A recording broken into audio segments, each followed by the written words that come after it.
Our very special guest on Reaching Out is former Commissioner Ray Kelly. Commissioner, welcome to Reaching Out again.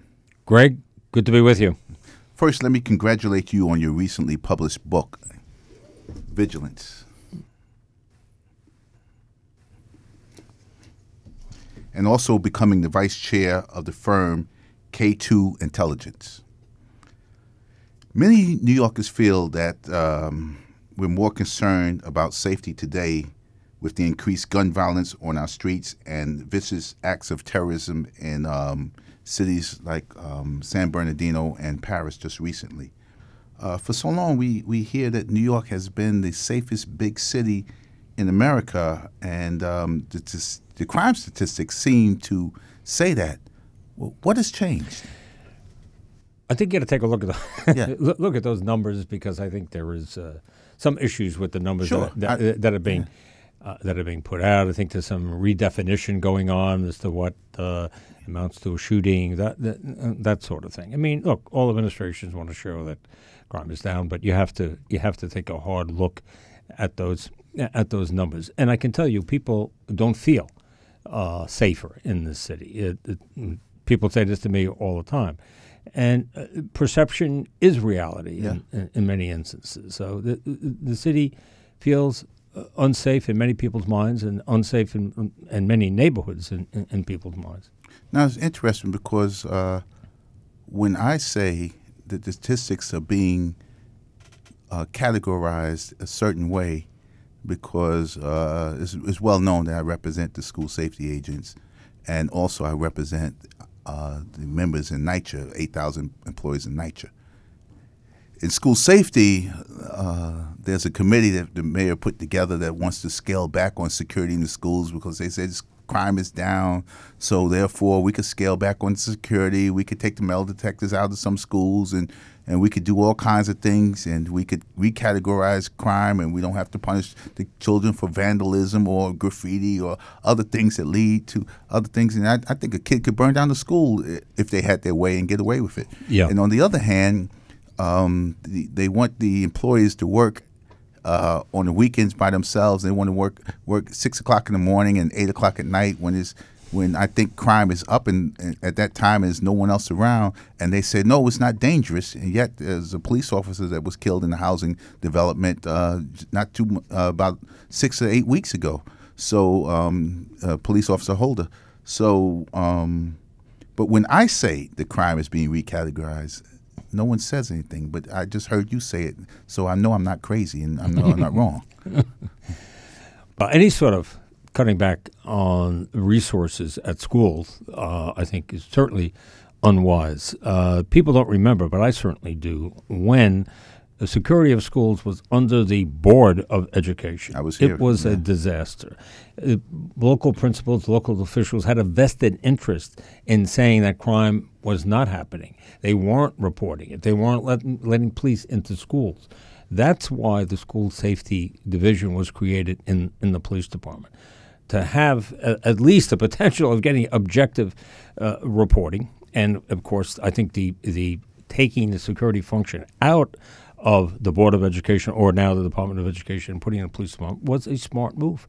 I remember those bad old days in schools. I was a precinct commander, I was a supervisor responding to schools. It is much better now than it was, but taking out magnetometers, I think it's another unwise move. And, this is the biggest city in the country, of course. You have 1.1 million students in the system, and everything is bigger here.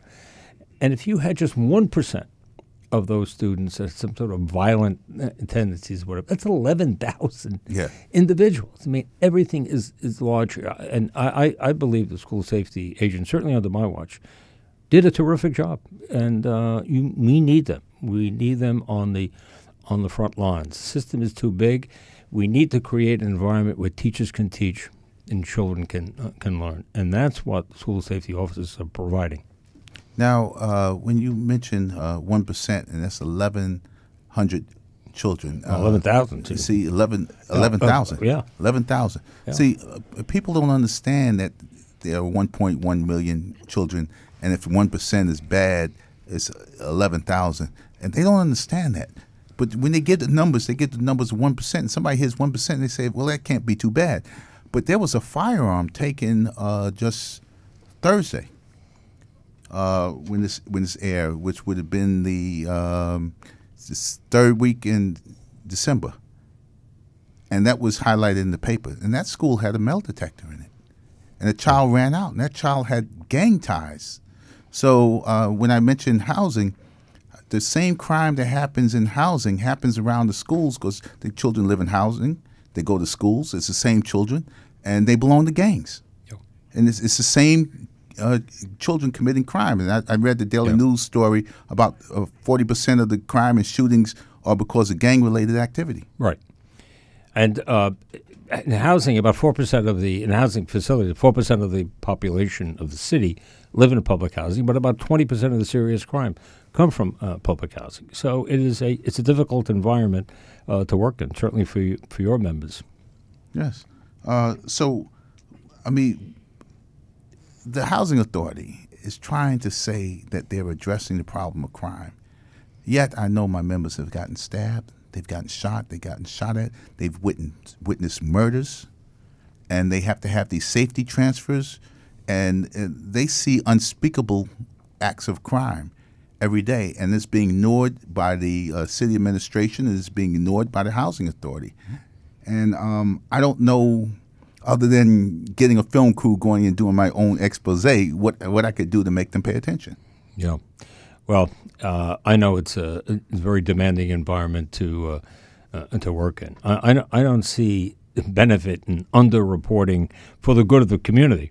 There's always political reasons to perhaps when people do that. But as far as the community is concerned, as far as your workers are concerned, a full reporting of crime allows the police to deploy their resources and also gives the public a sense of what's going on in their own environment, their own neighborhood. So if, in fact, these things are not being sufficiently reported, that's a real loss for the people who live there.